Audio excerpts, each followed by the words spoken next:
तो ज़िंदगी में अगर जिसके संघर्ष नहीं रहा वो जो है उसका कोई जीवन का मतलब नहीं है। एक पंक्ति और है, आपको बता दें, आपको पता होगा कि वो पथ क्या पथिक कुशलता क्या, वो पथ क्या पथिक कुशलता क्या, जिस पथ में बिखरे शूल न हो, और नाविक की धैर्य कुशलता क्या, जब धाराएं प्रतिकूल न हो।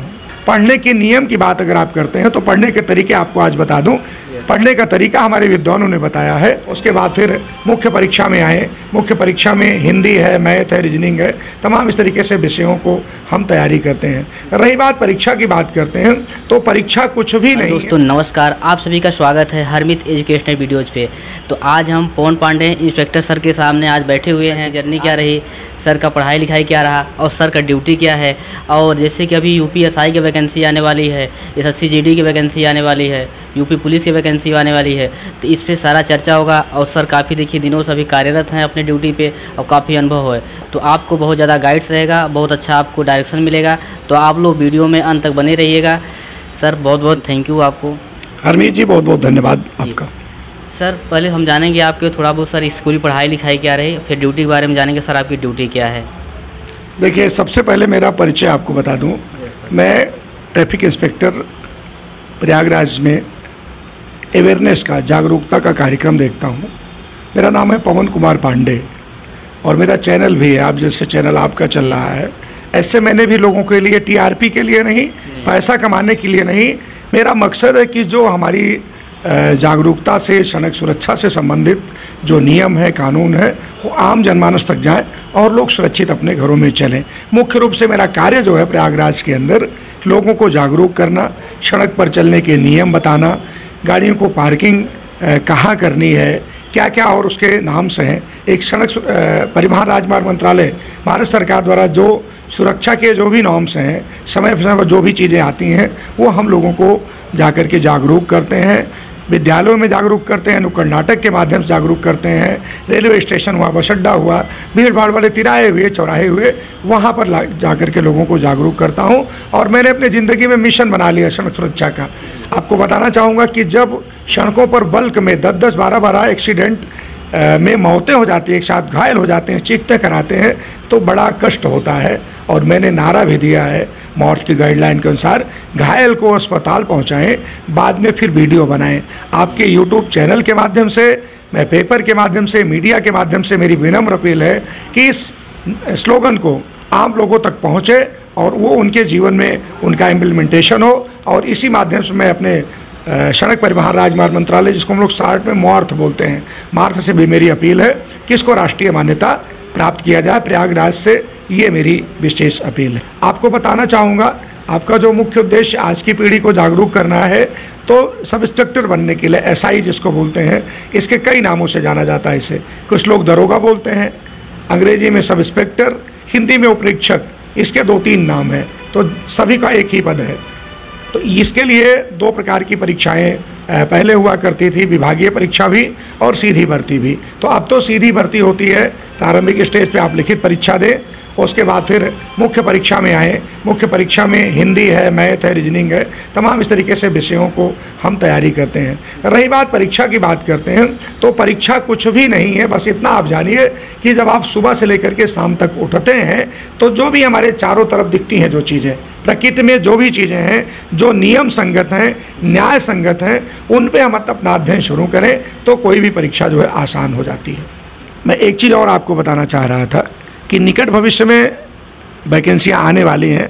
उत्तर प्रदेश सरकार ने जैसा कि घोषणा किया, जैसा कि आपको भी जानकारी होगी, तो सरकार जो है वो पूरी तैयारी करने के बाद वैकेंसी निकालेगी। लेकिन वैकेंसी जब निकालती है तो हम ये कभी हमें नहीं देखना चाहिए कि जब वैकेंसी निकाले तब हम तैयारी करें। हमें अपने लक्ष्य को set the target and hit the target, लक्ष्य को निर्धारित करना है और हमें कंटिन्यू लग जाना है। ये नहीं देखना कि वैकेंसी आएगी, क्योंकि वैकेंसी तो बहुत शॉर्ट टर्म में आएगी, तब हम तैयार नहीं हो पाएंगे। इसके लिए हम एक आपके माध्यम से बताना चाहेंगे कि भारतीय संविधान हमारा जो है उसमें बहुत सारे क्वेश्चन पूछे जाते हैं। तो जो भी इसके अभ्यर्थी हैं वो बहुत संविधान की अच्छी तैयारी करें, हिंदी की अच्छी तैयारी करें और रीजनिंग मैथ वो भी अच्छी से तैयारी करें। ट्रिकी मैथ इसमें बहुत ज़्यादा ज़रूरी होता है। और ज़्यादा ज़रूरी पढ़ने के साथ साथ लोगों से डिस्कशन करने का जो है ग्रुप डिस्कशन ज़रूरी है। बहुत सारी चीज़ें उसमें हम अपना मूल्यांकन कर पाते हैं कि हम किस स्तर पे हैं अभी। और प्रयागराज तो हमारी शिक्षा का केंद्र है, आप जानते हैं, यहाँ इतने कोचिंग सेंटर हैं। अब मैं किसी का नाम लूँगा तो लोग कहेंगे कि ये प्रमोशन कर रहे हैं या उनसे बिके हुए हैं। वैसे भी पुलिस पर आरोप प्रत्यारोप लगते हैं, तो मैं किसी संस्था का नाम नहीं लेना चाहूँगा। लेकिन यह है कि जो भी यहाँ पर संस्थाएँ काम कर रही हैं वो बड़ा अच्छा काम कर रही हैं और आप वहाँ से जुड़ करके आप वहाँ सीख सकते हैं। और सबसे अधिक मैं अगर आप सफल होना चाहते हैं तो मैं सेल्फ स्टडी की बात करूँगा। जो भी आप बाहर से सीखते हैं उसको आप सेल्फ स्टडी करें। आप स्वाध्याय जितना ज़्यादा करेंगे उतना ज़्यादा आप सफल होंगे। पढ़ने के नियम की बात अगर आप करते हैं तो पढ़ने के तरीके आपको आज बता दूँ। पढ़ने का तरीका हमारे विद्वानों ने बताया है, ध्यान से सुनिएगा बहुत अच्छे से। यह पठति लिखति परिपृक्षति पंडितान उपाश्रयत तस्य दिवाकर किरणलयी नलनी दल विकासते बुद्धि। अब पढ़ने के चरण आपको बता दो। पढ़ने के 4 चरण हैं।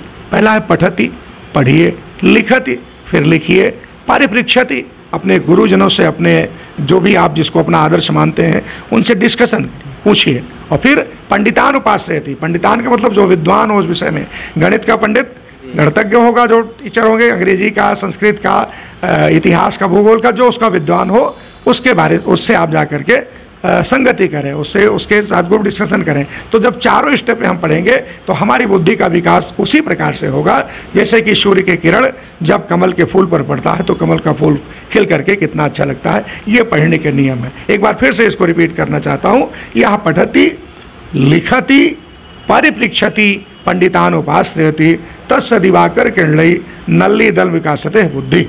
जो पढ़ता है, लिखता है, दूसरे से पूछता है, फिर विद्वानों की शरण लेता है, उसकी बुद्धि का विकास ऐसे ही होता है जैसे सूर्य की किरणें कमल के पुष्प पर पड़ती हैं तो वो खिल उठता है। कि सड़कों पर जो लोगों के लापरवाही के कारण हो रही हैं, हम अपने जीवन का मूल्य नहीं समझते हैं, हम अपने जीवन की महत्ता नहीं समझते हैं, हम उस 2 सेकंड का वैल्यू नहीं समझते हैं जो हमारी मौत को देने वाला होता है। तो हमें उस 2 सेकंड को पहुंचाना है, हमको लापरवाह नहीं बनना है। सड़क सुरक्षा की जब बात करते हैं, इसको माननीय मुख्यमंत्री जी बहुत ही सजग हैं। अभी आपको बताना चाहूँगा कि पिछले महीने 19 मई से लेकर के 18 जून तक सड़क सुरक्षा माह मनाया गया। फिर 1 नवंबर से लेकर के 30 नवंबर तक हम लोगों ने यातायात माह मनाया। फिर जो है 5 जनवरी से लेकर के 4 फरवरी तक फिर जो है सड़क सुरक्षा माह मनाया गया। फिर एक सड़क सुरक्षा सप्ताह मनाया गया और 17 जुलाई से लेकर के 31 जुलाई तक सड़क सुरक्षा पखवाड़ा मनाया गया। लगातार हमारे police commissioner Shri Ramesh Sharma sir हैं, हमारे additional police commissioner Shri Pawan Kumar sir हैं, ये सारे सीनियर हमारे वरिष्ठ अधिकारी हैं, और हमारे श्री सीताराम सर एडिशनल ये अपर पुलिस आयुक्त यातायात का पद है। आप सभी का बराबर हमें मार्गदर्शन मिलता रहता है, स्नेह मिलता रहता है। हम पूरे विद्यालयों में जा कर के, अभी घोरपुर में हम लोगों ने तमाम कार्यक्रम किए, जसरा वाले रोड पे तमाम विद्यालय हमारे हैं, अच्छे अच्छे कॉलेज, और जो ग्रामीण क्षेत्रों में भी हमसे रिक्वेस्ट करते हैं, हमें मैसेज करते हैं, मैं उनके बीच भी अपने एनसीसी के बच्चों के माध्यम से, एनएसएस के बच्चों के माध्यम से रैलियां निकाल करके एक नुक्कड़ नाटक की टीम हमारे कृष्णा जी के साथ काम करती है, बहुत अच्छा उन लोगों का परफॉर्मेंस है। उनके साथ हम लोग मिल करके तमाम जो है ऐसे कार्यक्रम कर रहे हैं, लोग अवेयर भी हो रहे हैं। इसमें हमारे मीडिया के भाइयों का भी काफ़ी योगदान है। विद्या शंकर शुक्ल जी हैं, हनुमान शुक्ला जी हैं, पवन द्विवेदी भैया जी हैं, और देवेंद्र तिवारी जी हैं, तमाम ये याकूब जी हैं, तमाम जो है साबिर भाई हैं, ये सारे लोग, नीतीश शुक्ला जी हैं, ये सारे लोग बड़ा योगदान दे रहे हैं। और सारे मेरे मीडिया के बंधु हैं, मैं सबका नाम नहीं ले पा रहा हूँ। ये सब लोग लगातार खबरों को छापते हैं कि सड़क पर कैसे दुर्घटनाएं रुकें। मेरा आपसे भी अपील है कि इन चीज़ों को अधिक से अधिक बताएं। सड़क पर दुर्घटनाओं रोकने के लिए हम लोग 5 स्टेप्स हैं, आपको बताना चाहूँगा शार्ट में। पहला है एजुकेशन, शिक्षा। लोगों को हम लोग बताएं, शिक्षित रहें। जब तक स्वयं का चिंतन नहीं होगा, स्वयं अपने जीवन को बताने की पहल नहीं होगी, तब तक कुछ भी करते रहें। आज सूचना के स्रोत की कमी नहीं है, ज्ञान के संसाधनों की कमी नहीं है, लेकिन हम क्या है कि हम उस चीज़ को अपने जीवन में अमल नहीं कर पा रहे हैं, ये सबसे बड़ी समस्या है। तो पहला हमारा एजुकेशन होता है। दूसरा हम लोग इन्फोर्समेंट की बात करते हैं। अगर आप नहीं मानेंगे तो हमारे और हम जैसे यहाँ पर 7 इंस्पेक्टर और हैं, वो सभी प्रवर्तन का कार्य देखते हैं। कोई फाफामऊ क्षेत्र देख रहा है, कोई अंदावा क्षेत्र देख रहा है, कोई झूसी क्षेत्र देख रहा है, कोई लेप्रोसी और बांगड़ चौराहा क्षेत्र देख रहा है, कोई हमारा पूरा मुक्ति क्षेत्र देख रहा है, कोई फाफामऊ से लेकर के नवाबगंज, कोई शहर क्षेत्र में ट्रैफिक की व्यवस्था देख रहा है। ऐसे हम सभी जो साथ हमारे और इंस्पेक्टर साहब हैं वो सारे लोग काम को देख रहे हैं। मैं 8वां हूँ जो अवेयरनेस कार्यक्रम देखता हूँ, आप लोगों के बीच जा करके अपनी आवाज़ को, प्रशासन की आवाज़ को, जनपद प्रयागराज कमिश्नरेट पुलिस की आवाज़ को उठाना है कि भाई आप सुरक्षित रहें, आप अपने परिवार के लिए बहुत महत्वपूर्ण इस सब विषयों पर शिक्षा देते हैं। दूसरा प्रवर्तन हो गया, नहीं मानेंगे तो हम कार्रवाई करते हैं। और तीसरा इंजीनियरिंग की बात करते हैं कि कभी कभी सड़कें जो होती हैं वो आप गलती नहीं करते हैं, लेकिन सड़कों की बनावट ऐसी नहीं होती है, वहाँ पर रोड साइनेज नहीं है, वहाँ पर प्रॉपरली टर्न कर रहे हैं तो रोड साइनेज और जो भी ये तो संसाधन होने चाहिए वो नहीं है, उनकी वजह से भी कभी कभी दुर्घटनाएं होती हैं। तो आप देख करके चलें, सुरक्षित चलें।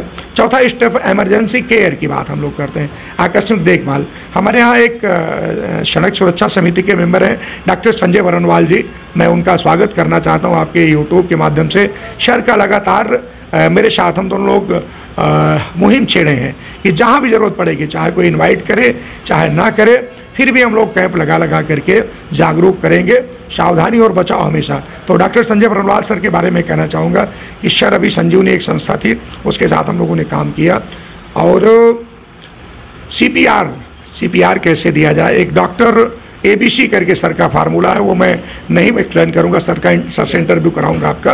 तो डॉक्टर ABC करके बहुत बढ़िया एक्सप्लेन करते हैं सर। तो लोगों को कैसे बचाया जाए, कैसे फर्स्ट एड दिया जाए, और घायल को भी मैंने फिर बताया आपको कि घायल को अस्पताल पहुंचाएं, बाद में फिर वीडियो बनाएं। आप फर्स्ट एड दे करके उसको अस्पताल पहुँचाइए, उसकी जान जरूरी है, बार बार मैं अपील करता हूँ। अगला है इमरजेंसी केयर की बात हमने, सॉरी इन्वायरमेंट, वातावरण। कभी कभी वातावरण जो है वो अच्छा नहीं रहता, बदली है, सड़कों पर पानी जैसा अमृत मरीज का जैसी स्थिति है, तो इनको भी देख करके हमें जो है वो काम करने हैं। सड़क पर मौतें 2 प्रकार से ज़्यादा हो रही हैं, एक तो ओवर स्पीडिंग के कारण बहुत ज़्यादा मौतें हो रही हैं, दूसरा हेलमेट ना लगाने के कारण। ये मैं बार बार अपील करता हूँ। हमारी नई पीढ़ी तो बिल्कुल उसको शौक़ से जोड़ लिया कि मेरे बाल ख़राब हो जाएंगे। मैं अपील करना चाहता हूँ, आप भी अभी बहुत यंग एज के हैं हरमीत जी, तो मैं आपसे अपील करना चाहूँगा कि ज़िंदगी है तभी बाल की कीमत है, आपके नाक कान आँख पैर की भी कीमत है, वरना अगर आप मर जाएंगे, नहीं रहेंगे, तो इन चीज़ों का कोई मूल्य नहीं। इसलिए अपने जीवन को आप सुरक्षित रखें। अभी कल एक पेड़ के बारे में मैंने अपना वीडियो अपने चैनल पर डाला है। जब कचहरी आप जाते हैं तो आदरणीय DM सर के बंगले के पास एक पेड़ झुका हुआ है, उसको मैंने अपील किया है नगर निगम के अपने अधिकारियों से, और आज मैं लिखित भी अभी एक करिस्पॉन्डेंस करूंगा कि उसको भी जो है कटवा दिया जाए। वो काफ़ी खतरनाक है, कुछ लोग बता रहे थे कि वहाँ किसी का एक्सीडेंट हो गया। तो इस तरीके से छोटी छोटी चीज़ें जब हम आते हैं तो ये मेरा शिकायत नहीं होता है, क्योंकि प्रशासन के हम भी व्यक्ति हैं, मेरी भी जिम्मेदारी बनती है, लेकिन हर व्यक्ति हर जगह नहीं पहुँच सकता। तो लोगों को आगाह कराना, सचेत कराना, सजग कराना कि ये चीज़ें यहाँ पर इंसिडेंट्स होता है। देखिए, डिजास्टर मैनेजमेंट की बात अगर हम करते हैं तो डिजास्टर मैनेजमेंट में हमारी जो भी तैयारी पहले रहती है, किसी भी आपदा आने के पहले जो भी हमारी तैयारी रहती है उसी में हम सफल होते हैं। आपदा के आने के बाद हम फिर कुछ नहीं कर सकते। तो आपदा अगर ऐसी स्थिति आ रही है, हम जितने सजग रहेंगे, जितने तत्पर रहेंगे, जितने चुस्त दुरुस्त रहेंगे, वही हमारी सफलता का राज होगा। यही बात मैं ट्रैफिक की बात में करता हूँ कि अगर हम ट्रैफिक में हैं तो जितने सजग रहेंगे, जितने तत्पर रहेंगे, जितने हम जो है एकाग्र रहेंगे, उतना ही हमारी सफलता रहेगी। तो ये 5 प्रकार की आपको एजुकेशन,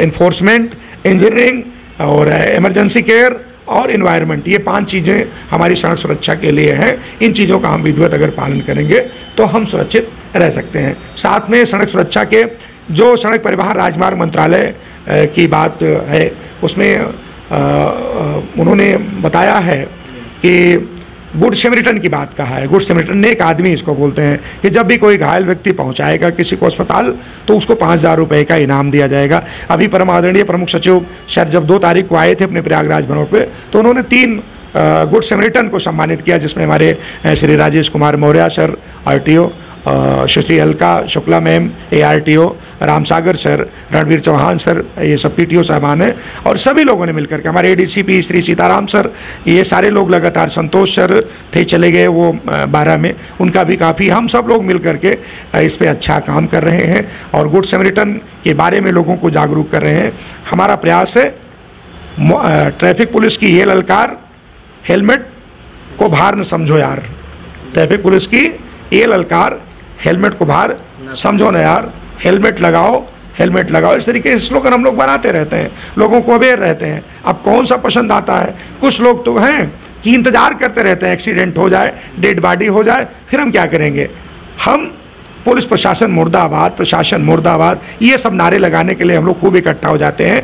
तोड़ फोड़ करना, सामाजिक कार्यों को करना, इसमें हम एकाग्र हो जाते हैं। लेकिन जब हम अवेयरनेस की बात करते हैं या रोड साइनेज हमारे NHI ने लगाया, PWD विभाग ने लगाया, तो कभी भी रुक करके उसको देखने का प्रयास नहीं करते हैं। आपको बताना चाहूँगा कि रोड पे 3 प्रकार के साइनेज लगे होते हैं। एक वृत्ताकार होता है, एक त्रिभुजाकार होता है, एक आयताकार होता है। इसमें बहुत सारी चीज़ें सुरक्षा की लिखी होती हैं। बहुत सारा पैसा सरकार खर्च करती है और ये सब ऐसे नहीं हम अपने मन से करते। इसके लिए IRC, इंडियन रोड कांग्रेस, पूरा सिस्टम बना है भारत सरकार का, सड़क परिवहन राजमार्ग मंत्रालय द्वारा, कि लोग कैसे सुरक्षित हों, कहाँ कितना हमें किस तरीके के साइनेज लगाने हैं। ये सब सारी हरमीत जी व्यवस्थाएँ हैं, लेकिन हम कम वक्त ऐसे हैं कि उसको पढ़ना नहीं पसंद करते, देखना नहीं पसंद करते, और अगर जान भी लिए तो उसको जीवन में अमल नहीं करना पसंद करते। और अंत में मैं इतना कहना चाहूँगा कि पंडित श्री राम शर्मा आचार्य जी एक थे जिनको मैं उनके आदर्शों को मानता हूँ। उन्होंने कहा था कि सार्थक और प्रभावी उपदेश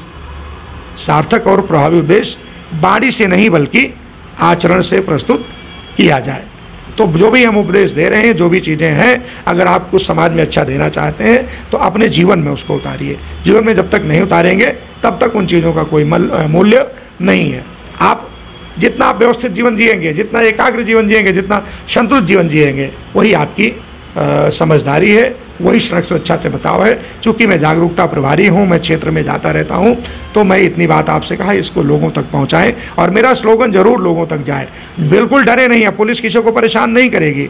आप किसी को अस्पताल पहुँचाते पहले लोगों में भय हुआ करता था कि पुलिस ले जाएगी, बड़ा प्रताड़ित करेगी, टार्चर करेगी, लेकिन 2016 में भारत सरकार ने एक अधिसूचना जारी कर दिया है कि जब भी कोई किसी चोटिल को अस्पताल अगर पहुँचाता है तो उसको पुलिस किसी प्रकार की कार्रवाई नहीं करेगी। अगर पुलिस को इन्वेस्टिगेशन करना है, अगर वो क्राइम से रिलेटेड मामला है, किसी आपराधिक तथ्य को उसमें परिलक्षित होता है, तो बड़ी विनम्रता से, बड़े सम्मान के साथ आपको बुलाएंगे, आपसे संवाद करेंगे। अगर आप उसमें एविडेंस देना चाहेंगे, गवाह बनना चाहेंगे, तो आपके सम्मान को, आपकी गरिमा को, आपकी मर्यादा को ध्यान देते हुए हमारी इन्वेस्टिगेशन एजेंसी आपको कोऑपरेट करेंगी। अब कोई किसी को प्रताड़ित नहीं करेगा। लाके कोई पहले भी लोगों के अज्ञान समझ, भाई देखो क्राइम को डिटेक्ट करना है तो पुलिस पूछताछ तो करेगी ही करेगी, लेकिन हो सकता है उसमें आगे पीछे हो जाता था। मैं इस बात पे सफाई नहीं देना चाहता हूँ, क्योंकि अच्छे कार्य के साथ साथ बुरा कार्य हो जाता होगा, मैं ये नहीं कहता, लेकिन किसी का इंटेंशन नहीं रहता। हमें पहुंचना है वास्तविक अपराधी तक, तो हम ये तो प्रयास करेंगे, उसके माध्यम आप होंगे, सूचना के स्रोत आप होंगे, लेकिन अब इन चीज़ों से बिल्कुल डरने की ज़रूरत नहीं है। आप किसी घायल को अस्पताल पहुंचाइए, उसके प्रॉपरली फार्म आते हैं, फार्म भर करके आप करेंगे, सरकार आपको 5,000 रुपये का इनाम देगी। लेकिन मैं फिर बताऊँगा कि घायल को अस्पताल पहुँचाएँ, बाद में वीडियो बनाएँ। घायल को अस्पताल पहुँचाएँ, बाद में फिर वीडियो बनाएँ। ये हमेशा अपने जीवन में याद रखें। आपका बहुत स्वागत है और बहुत बहुत आप मेरी शुभकामनाएं कि आप ऐसे कार्य कर रहे हैं समाज में। अच्छे कार्य आप जरूर करें, लोगों को बताएं। मेरा मोबाइल नंबर है 94 54 40 67 77। अगर आपको कभी ट्रैफिक अवेयरनेस का कोई प्रोग्राम कराना है तो हमारी टीम है, हमारी नुक्कड़ नाटक की भी टीम है हमारे पास और भी तमाम एजेंसियां हैं जिसके माध्यम से हम लोग जो है कार्यक्रम करते रहते हैं। हमारे पास फ्लैक्स है, बोर्ड है, बैनर है सरकारी। हम लोग विद्यालय में जा करके इस तरीके का प्रोग्राम करते रहते हैं। बस जागो ग्राहक जागो, जनता को जगाना है। प्रयागराज में सड़क दुर्घटनाएं बहुत कम से कम हो, ये हम लोगों का अपना प्रयास है। बहुत थैंक यू सर, बहुत आपने अच्छा गाइड किया। जैसे कि आपने सर बताया, इससे उसी नियमों का यदि पालन किया जाए तो हम देख रहे हैं कि एक्सीडेंट होगा ही नहीं। सर हम एक बात जानना चाहेंगे लास्ट में, जो स्टूडेंट जो अभी तैयारी कर रहे हैं सर जी, UPSI का है, तो काफ़ी उनको दिनों हो गया, 6 साल 5 साल, क्या रहेगा उनके लिए कुछ मोटिवेशनल सर लाइन? देखिए, जीवन का दूसरा नाम ही संघर्ष है।